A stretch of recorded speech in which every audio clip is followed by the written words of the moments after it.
Welcome to Sabbath School Daily, where we have been studying from this lesson, Psalms. Today we're starting a brand new lesson, lesson 12, which has the title Worship That Never Ends, and today is Sabbath's lesson.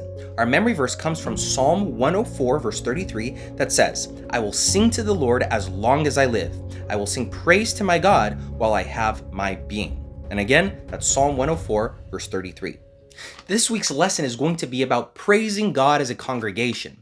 We can praise God and worship Him wherever we're at. We have many instances in the Bible of praise and worship where sometimes it happens individually, sometimes in a small group, and sometimes it happens collectively either at church or in the temple, in the tabernacle, where people just praise God together. So that's what we're going to be talking about this week.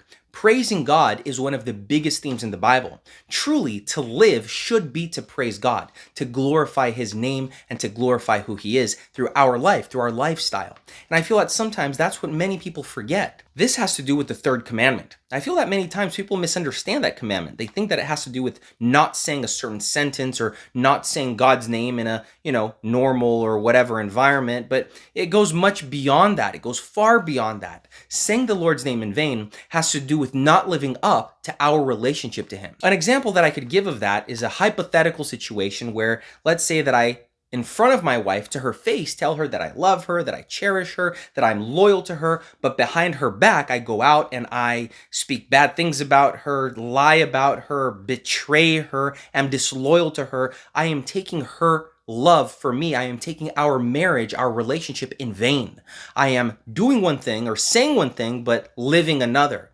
And so that is the full understanding of the third commandment, where we don't say the Lord's name in vain because we don't take our relationship with Him in vain. We don't use who He is to leverage personal ambitions. And so that has a lot to do with what we're talking about this week in the terms of living a life that glorifies God on all levels, before all people, to all situations. We are glorifying and magnifying who God is. You could do that through explicit praise, through straight worship to God, and you can do that through the day-to-day way that you treat other people, that you speak to people, that you treat them and deal with them. And so all of these things combined have to do with how we praise God. Look at how the lesson opens up today. It says, as our experience of God's grace and power increases, we are prompted to ask with the psalmist, what shall I render to the Lord for all His benefits toward me? The inevitable reply is to devote one's life to being faithful to God. That's what it means to take God's love, to take our relationship with Him completely seriously, and to glorify Him through everything that we do. Otherwise, we will be taking it in vain. We will not be praising and worshiping God. We will be doing the opposite. The lesson then says, in the Psalms, Israel is not simply a nation, but the great assembly. This reveals Israel's primary calling to praise God and to bear witness about Him to other nations, because the Lord wants all the world to join His people in worship. The Lord's people are identified with the righteous, who worship the Lord and whose hope is in Him and in His love. Praising the Lord in the congregation is perceived as ideal worship.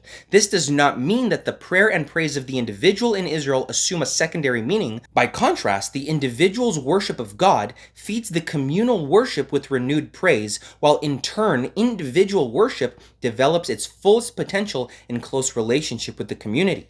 The worshiping community also is called the assembly of the upright. The upright know God and are known by God, and this experience permeates every aspect of their existence. So again, understand that worshiping God, praising Him, has several different aspects. There's the individual aspect where I do it by myself. I am worshiping the Lord in my daily devotions in the morning and the evening. It can happen in the family setting, in the family worship, where as a family together, father, mother, husband, wife, brother, sister, son, daughter, they come together and they worship God together as a family.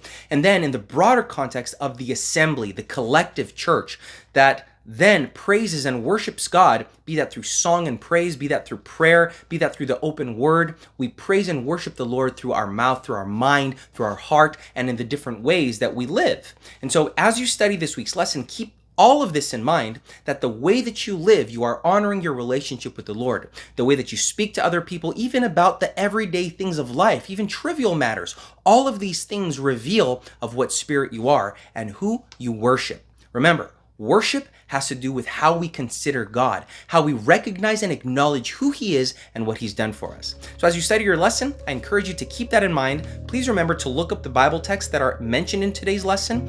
Please remember to fill out any questions that you find throughout your study of it. Write down your thoughts, your questions, your ideas, and your doubts, because that will help you process the information as you receive it. Also, remember to comment down below. I love hearing from you, and please remember to like, to share, and to subscribe to our videos. We release one every day, and I hope to see you again here tomorrow for another Sabbath School Daily.